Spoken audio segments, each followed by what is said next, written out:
ఏ సమాజంలోనైతే కౌమార దశలో ఉన్నవాళ్లు ఎక్కువ బాధపడతారో ఆ సమాజం చనిపోయిన వారి గురించి సరిగ్గా చూసుకోలేదు. ఎవరైనా చనిపోయినప్పుడు కొన్ని చేసేవారు. తద్వారా వాళ్ళు మరీ బలంగా మీ ద్వారా జీవించే ప్రయత్నం చేయరు. జన్యుపరంగా వాళ్ల నుండి మిమ్మల్ని మీరు దూరం చేసుకుంటారు. తద్వారా ఈ జీవం ఓ తాజా జీవంగా ఉంటూ తనను తాను తీర్చిదిద్దుకుంటుంది.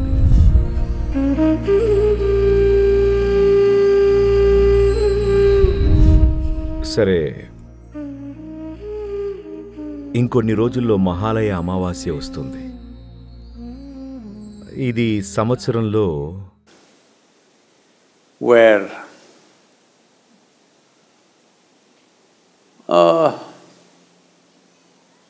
శరదృతువు విషవత్తు దగ్గర పడే కాలం.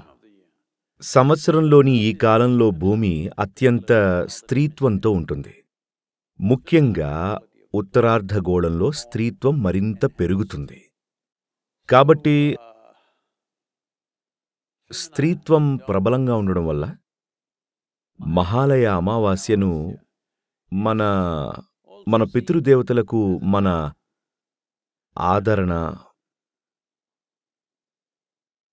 అలాగే మన మర్యాద నమస్కారాలను చెల్లించే సమయంగా కూడా చూస్తారు. be paid to our ancestors. పితృదేవతల ప్రాముఖ్యత ఏంటి? అసలు వాళ్ల ప్రాముఖ్యత ఏంటి? వాళ్ళు చనిపోయారు, వాళ్ళ గురించి ఎందుకు పట్టించుకోవాలి? సరే, సమస్య ఏంటంటే ఈ రోజుల్లో మీరు నిరంతరం గూగుల్లోనే ఉంటున్నారు కదా. బహుశా మిమ్మల్ని గూగుల్ లేడీ కన్నదనుకుంటున్నారేమో. మన పూర్వీకులు అంటున్న వాళ్ళు చుట్టూ తిరుగుతూ చెట్లకు వేలాడుతూ ఉండకపోవచ్చు, కాని వాళ్ళు మీలో జీవిస్తున్నారు.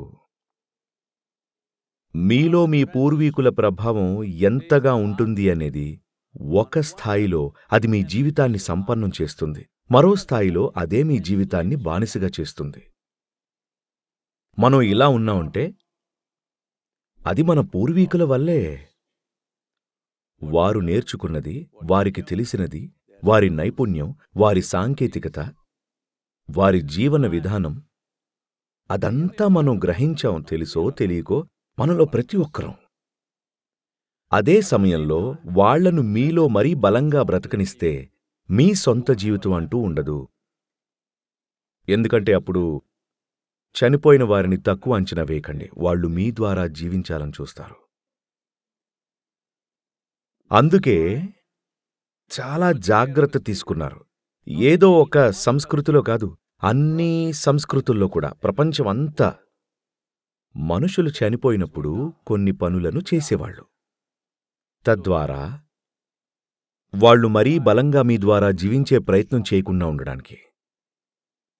ఎందుకంటే వాళ్ళు మీ ద్వారా మరీ బలంగా జీవిస్తే మీ జీవితం వృధా అవుతుంది. అంటే మీది తాజా జీవితం అవదు. మీరు పాత జీవితానికి కార్బన్ కాపీలా అవుతారు. మీరు కూర్చొని నిలబడే విధానం కూడా, ఇది మీ జీవితం మొదట్లో మీకు అర్థం కాకపోవచ్చు. మీకు 18-20 ఏళ్లున్నప్పుడు మీరు ఖచ్చితంగా మీ నాన్నలాగా లేదా మీ అమ్మలాగా ఉండకూడదనుకుంటారు. నేను స్వేచ్ఛాజీవుల గురించి మాట్లాడుతున్నాను. కానీ మీకు 45 ఏళ్లొచ్చేసరికి మీరు వారిలాగే కూర్చుంటారు, వారిలాగే నిలబడతారు, వారిలాగే మాట్లాడతారు. తెలియకుండానే మీ శరీరం కూడా వాళ్లలాగే కదులుతుంది.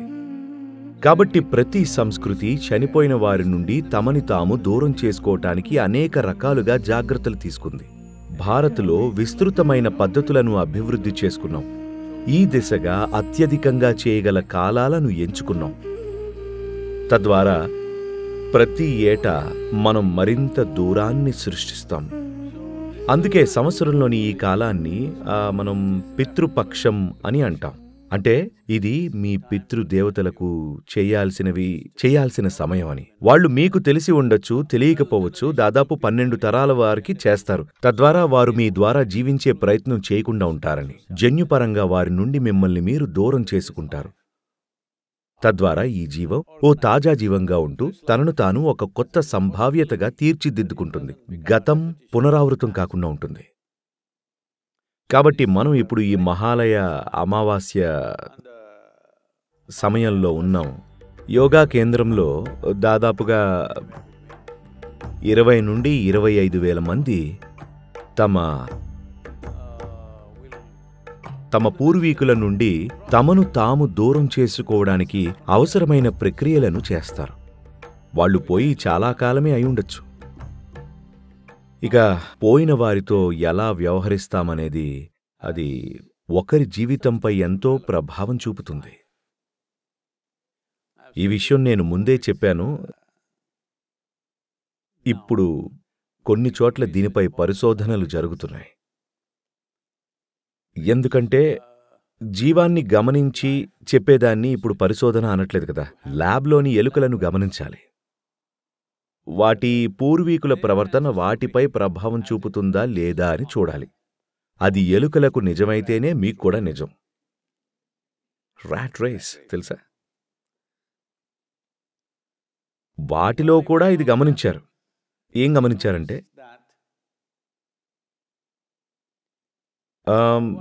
ఒక ప్రయోగం జరిగింది. నేను అనుకోవడం అది ఎమోరీ విశ్వవిద్యాలయం, బహుశా పేరు వేరేదై ఉండొచ్చు, కానీ ఖచ్చితంగా ఏదో ఒక ప్రముఖ అమెరికన్ విశ్వవిద్యాలయం. వాళ్ళు ఈ చిన్న ప్రయోగం చేశారు. అక్కడ అంటే కొన్ని ఎలుకలకు మంచి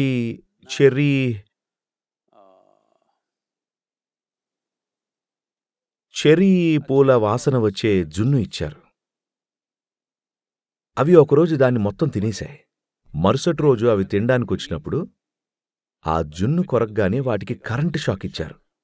ఆ మనుషులు తెలిసిందే కదా. మళ్ళీ కొన్ని రోజులు ఇలాగే చేశారు. అయితే ఆ చెర్రీ పూల వాసన గల జున్ను కొరికినప్పుడల్లా వాటికి షాక్ ఇచ్చేవారు. తరువాతి 7 తరాల ఎలుకలు చెర్రీ పూల వాసన దగ్గరికి కూడా వెళ్ళలేదు. అవి పాఠం నేర్చుకున్నాయన్నమాట. ఈ తరాలు ఒకచోట జీవించలేదు. ఒకవేళ స్కూల్లో నేర్చుకున్నాయేమో అనుకోడానికి. వాటిని వేరు చేశారు. అవి ఎక్కడున్నా కూడా 7 తరాల వరకు అవి నేర్చుకున్న విషయం అలాగే ఉంది. 8వ తరంలోనే అది క్షీణించడం ప్రారంభించింది. అది ఎలుకలకు నిజమైతే అది మీకు కూడా నిజమై ఉండాలి. అంటే నేను డేటా ప్రకారమే వెళ్తున్నాను. కానీ మీ విషయంలో కూడా అది వాస్తవమేనని మాకు ఎప్పుడూ తెలుసు. మంచి చెడు 2 విధాలా కూడా. మంచి చెడు 2 కూడా మీ జీవితంపై చాలా బలమైన ప్రభావం చూపిస్తే అవి ప్రతికూలంగా మారతాయి. అది మంచిదే కావచ్చు, కానీ అది చాలా బలమైన ప్రభావం అయితే ప్రతికూలంగా మారుతుంది. ఎందుకంటే ఏదైతే మీ 7 తరాల, అంటే నేను కేవలం 7 వరకే వెళ్తున్నాను, సరేనా? మహాలయ అమావాస్య నాడు మనం 12 వరకు వెళ్తాం. కానీ ఒక్కవేళ మీరందరూ కప్పుకొని ఉండడం వల్ల మీరు మనుషులో ఎలుకలో చెప్పలేకపోతున్నా. నిజంగా ఈ కాలంలో మనం అందరం ఎంతగా కనిపిస్తున్నాం.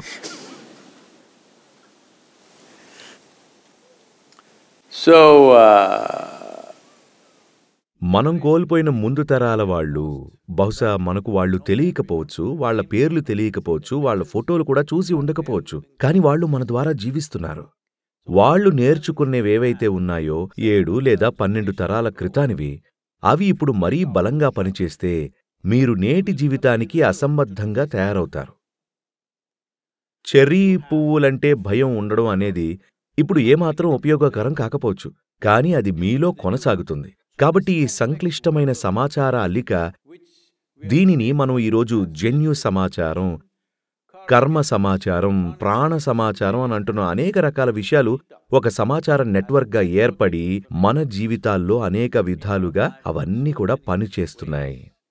దీనిలో కొన్నిటిని ఆధునిక శాస్త్రీయ పరిశోధనల ద్వారా గ్రహించి పరిశోధించారు.